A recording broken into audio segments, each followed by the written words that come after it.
मैं डॉक्टर शिखा Agarwal, government college Sujangarh. आज की ऑनलाइन क्लास में आपका स्वागत है। आज की अपनी क्लास में हम पढ़ेंगे भारतीय संविधान की प्रस्तावना, जिसे उद्देशिका भी कहा जाता है। जब कोई संविधान बनाया जाता है तो उस संविधान की अपनी एक प्रस्तावना होती है। उस प्रस्तावना में उस पूरे संविधान का जिस्ट यानी सार होता है, जिसके माध्यम से हमें ये पता चलता है कि उस पूरे संविधान में क्या व्यवस्थाएं दी गई हैं। एक तरह से उसको हम आत्मा भी कह सकते हैं या उसको हम पूरे संविधान की कुंजी भी कह सकते हैं, जिससे पूरे संविधान के लक्ष्यों को स्पष्ट किया जाता है। और एक तरह से हम ये भी समझ सकते हैं कि जिन्होंने संविधान को बनाया है वो उस संविधान में क्या डालना चाहते थे और उस देश के लिए उनकी क्या कल्पना थी। ये सारी चीज़ें हमें किसी भी संविधान की प्रस्तावना से पता चलती हैं। यही हम आज पढ़ने जा रहे हैं। हमने अपनी पिछली क्लासेस में संविधान कैसे बना था इसके बारे में विस्तार से पढ़ा था। तो आज हम शुरू करेंगे कि भारतीय संविधान की प्रस्तावना क्या बताती है और उसके आधार पर भारतीय संविधान कैसा है। भारत का जो संविधान है वो एक लिखित संविधान है और विश्व का सबसे बड़ा लिखित संविधान है। निर्मित संविधान एक निश्चित समय में इसको लिखा गया। 2 वर्ष 11 माह और 18 दिन में ये बन करके तैयार हुआ था, जिसे प्रारूप समिति के माध्यम से बनाया गया था। ये जो संविधान की प्रस्तावना है, ये इसमें कुछ संशोधन हुए 42वें संवैधानिक संशोधन से 1976 में, और कुछ नए शब्दों को इसमें जोड़ा गया। हम लोग उन जोड़े गए नए शब्दों के साथ अपनी इस संविधान की प्रस्तावना को पढ़ेंगे। तो सबसे पहले हम लोग देखते हैं कि यह संविधान की प्रस्तावना है क्या, कहती क्या है। तो इसके शब्दों को हम यथावत देखने का प्रयास करते हैं। सबसे पहले ये जो शब्द हैं इसके प्रस्तावना के, वो कुछ इस तरह से हैं।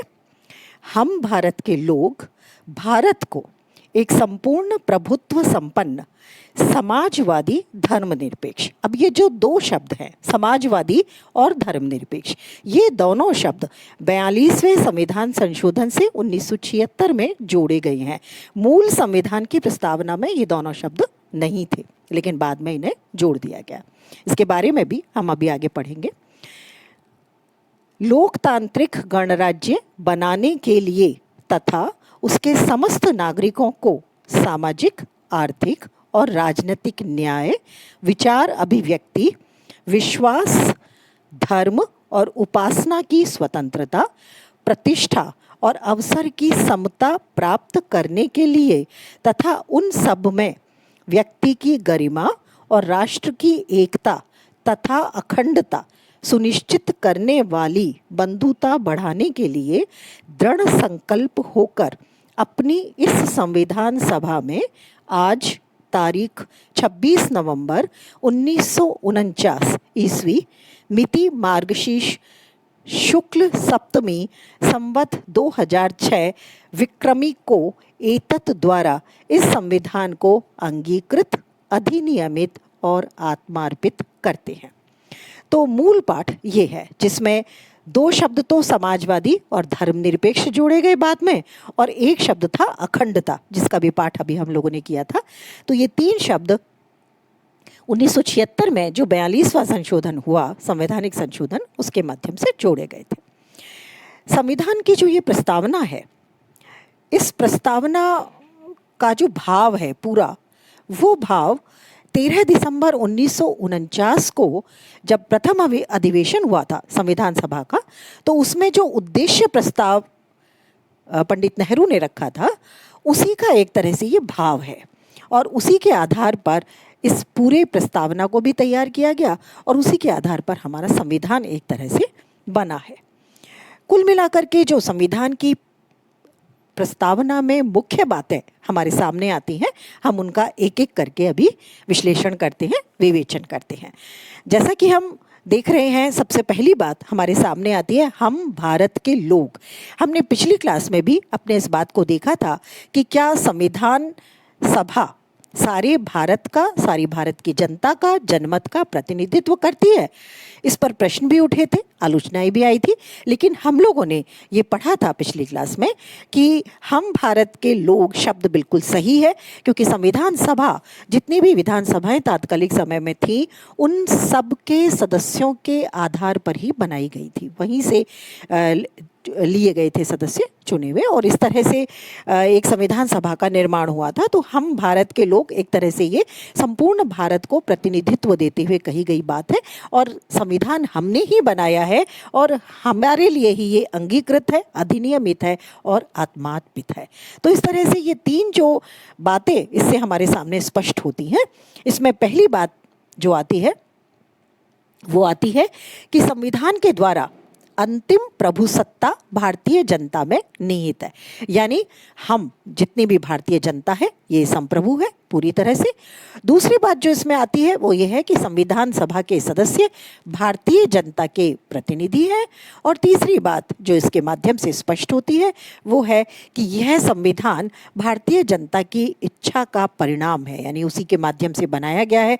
भारतीय जनता जो चाहती थी और भारतीय जनता ने इसे संविधान को समर्पित किया है। तो इस तरह से राष्ट्र को समर्पित किया है। तो इस तरह से जो संविधान का मूल भाव है वो भाव ये है कि इसमें किसी एक व्यक्ति को, किसी एक शासक को संप्रभु नहीं बनाया गया, बल्कि भारतीय जनता इसमें संप्रभु है। डॉक्टर अंबेडकर जो प्रारूप समिति के अध्यक्ष भी थे, उन्होंने इसके बारे में कहा था कि मैं समझता हूँ कि प्रस्तावना इस सदन के प्रत्येक सदस्य की इच्छानुसार यह प्रकट कर देती है कि संविधान का आधार जनता है और इसमें निहित प्राधिकार और प्रभुसत्ता सब जनता से प्राप्त हुए हैं। हम भारत के लोग एक अंतर्निहित अर्थ के रूप में यह कहता है कि यह संविधान भारतीय जनता द्वारा निर्मित है, इसीलिए संघ का कोई राज्य या समूह संविधान को ना तो समाप्त कर सकता है, ना ही इस संविधान से निर्मित संघ से वो अलग हो सकता है। तो ये एक बहुत महत्वपूर्ण बात है कि हमने इसको ग्रहण किया, हम ही ने बनाया और हम ही ने इसे स्वीकृत किया है और हम इससे अलग नहीं हो सकते। यानी कोई भी राज्य अगर चाहे कि वो इसमें कोई परिवर्तन कर दे, इसे समाप्त कर दे या संघ से अलग हो जाए, तो ये संभव नहीं है। ये बात हमारी प्रस्तावना में पहले ही शुरुआत में ही इस बात को स्पष्ट कर दिया गया। अब लेते हैं हम इसकी दूसरी बात को। दूसरा जो महत्वपूर्ण बिंदु हमारे सामने आता है वो है संपूर्ण प्रभुत्व संपन्न समाजवादी धर्मनिरपेक्ष लोकतांत्रिक गणराज्य या गणतंत्र। हम लोग 26 जनवरी को अपना गणतंत्र दिवस मनाते हैं। हम लोकतांत्रिक हैं, हम संपूर्ण प्रभुत्व संपन्न हैं और जैसा हमने पहले अभी बात की कि समाजवादी और धर्मनिरपेक्ष, ये दो शब्द जो है ये हम लोगों ने 1976 के 42वें संवैधानिक संशोधन से इसमें जोड़े हैं। तो सबसे पहले हम बात करते हैं संपूर्ण प्रभुत्व संपन्न गणराज्य की। इसका अर्थ ये है कि 26 जनवरी 1950 को जब ये संविधान लागू होता है, तब से भारत की अधिराज्य की जो स्थिति थी, अभी अधिराज्य का क्या अर्थ है? अधिराज्य का अर्थ है कि हम स्वतंत्रता से पूर्व ब्रिटेन के उपनिवेशिक काल में एक राज्य के तौर पर थे और जब हमारा संविधान लागू हो गया तो अब हमारा शासन था, हमारी जनता का शासन था और उस आधार पर ब्रिटिश औपनिवेशिक शासन का अंत हो गया। तो इस तरह से हम उस अधिराज्य से स्वतंत्र हो गए, उस ब्रिटिश शासन से हम मुक्त हो गए और अब भारत एक संपूर्ण प्रभुत्व संपन्न राष्ट्र बन गया। यानी हम आंतरिक और बाहरी दोनों तरह से पूर्णतया स्वतंत्र थे, आंतरिक तौर पर अपनी नीतियां बनाने के लिए और बाहरी तौर पर किसी भी संधि या समझौते को करने के लिए या नहीं करने के लिए हम पूरी तरह से स्वतंत्र हो गए थे। तो इस तरह से लोकतांत्रिक जो संपूर्ण प्रभुत्व संपन्न शब्द है वो हमें ये ध्वनि देता है, ये अर्थ देता है। इसके बाद हम आते हैं समाजवादी और धर्मनिरपेक्ष दोनों शब्दों पर। ये दोनों शब्द बाद में जुड़े हैं, मूल संविधान की प्रस्तावना में नहीं थे, लेकिन इसका अर्थ ये नहीं है कि हमारे पूरे संविधान में इसकी भावना कहीं नहीं है, ऐसा नहीं है। पूरे संविधान में इन्हीं भावों को प्रकट किया गया है, लेकिन प्रस्तावना में इन शब्दों को प्रयोग में नहीं लाया गया था, जिसे बाद में जोड़ दिया गया। समाजवादी का अर्थ है कि हम एक समतामूलक व्यवस्था को लाना चाहते हैं, इस बात को इसमें इंगित किया गया है। और लोक कल्याणकारी राज्य की अवधारणा हमारे पूरे संविधान में शामिल की गई है, जहाँ किसी भी प्रकार का कोई भेदभाव नहीं है और हर व्यक्ति को बराबरी के स्तर पर आने का पूरी तरह से अधिकार है। दूसरा शब्द जो हमने काम में लिया वो है धर्मनिरपेक्ष राज्य। धर्मनिरपेक्ष होने का अर्थ है कि राज्य का अपना कोई धर्म नहीं है, यानी धर्म के आधार पर किसी भी प्रकार का भेदभाव किसी व्यक्ति के साथ नहीं किया जाएगा। सभी नागरिक धर्म के आधार पर समान है और इस आधार पर मौलिक अधिकारों में भी किसी प्रकार का भेदभाव नहीं होगा। तो इस तरह से जो ये दो शब्द जोड़े गए, ये मूल संविधान की भावना के अनुरूप है। हालांकि समाजवाद जो शब्द है, ये शब्द हमने भारतीय मॉडल के हिसाब से लिया है, इसे हमने साम्यवादी रूस या चीन के मॉडल से हासिल नहीं किया है। अब एक और शब्द हमने इसमें काम में लिया और वो शब्द है भारत एक लोकतांत्रिक गणराज्य है। गणराज्य जिसका अर्थ है कि हमारे यहाँ जो शासक है वो वंश परंपरागत नहीं है, हमने उन्हें चुना है। हम अगर ब्रिटेन की बात करें,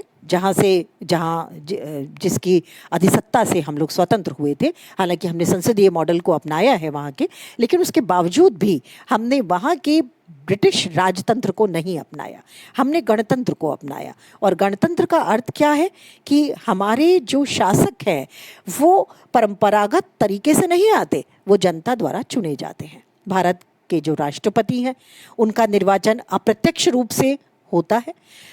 अप्रत्यक्ष रूप से एक तरह से जनता ही चुनती है, क्योंकि पहले हम लोग यानी जनता, हम विधायकों को चुनते हैं या सांसदों को चुनते हैं और उसके बाद में उनके माध्यम से राष्ट्रपति का निर्वाचन होता है।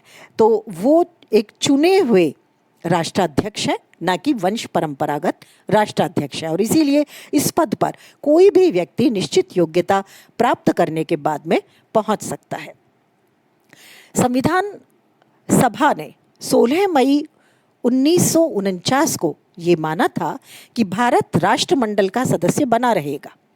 इस आधार पर बहुत सारी आलोचनाएं हुई कि यदि हम राष्ट्रमंडल का सदस्य बने रहते हैं तो हम ब्रिटिश सत्ता से बाहर नहीं है, या फिर हम गणतंत्र कैसे हुए, क्योंकि हमने उसकी अधिसत्ता को अभी भी स्वीकार कर रखा है। परंतु ये भी माना गया कि ऐसा सोचना सही नहीं है, क्योंकि राष्ट्रमंडल एक लचीला संगठन है। इसमें भारत की स्थिति वैधानिक रूप से जो इसके अन्य राष्ट्र हैं उनसे अलग है। यहाँ हम इस बात को स्पष्ट कर लेते हैं कि राष्ट्रमंडल है क्या। राष्ट्रमंडल उन देशों का समूह है जो ब्रिटिश शासन के अधीन थे, तो इसलिए ये माना गया कि भारत अन्य राष्ट्रों से अलग है। इस भय को दूर करने के लिए पंडित नेहरू ने 10 मई 1949 को संविधान सभा में ही कहा था, क्योंकि संविधान सभा में ये प्रश्न उठा था कि राष्ट्रमंडल की सदस्यता भी और गणतंत्र भी दोनों चीज़ें एक साथ नहीं रह सकती। तो उस समय पंडित नेहरू ने इस बात को स्पष्ट करते हुए 10 मई 1949 को कहा था कि राष्ट्रमंडल की सदस्यता की कोई प्रतिबद्धता नहीं है। राष्ट्रमंडल की शक्ति उसके लचीलेपन तथा सदस्यों की पूर्ण स्वतंत्रता में निहित है। तो इस तरह से पंडित नेहरू ने ये भय एक तरह से निर्मूल सिद्ध कर दिया था कि हम राष्ट्रमंडल के सदस्य होते हुए भी अपने गणतंत्र को उसी तरह से स्थापित रख सकते हैं और लोकतांत्रिक संप्रभुता को भी बनाए रख सकते हैं।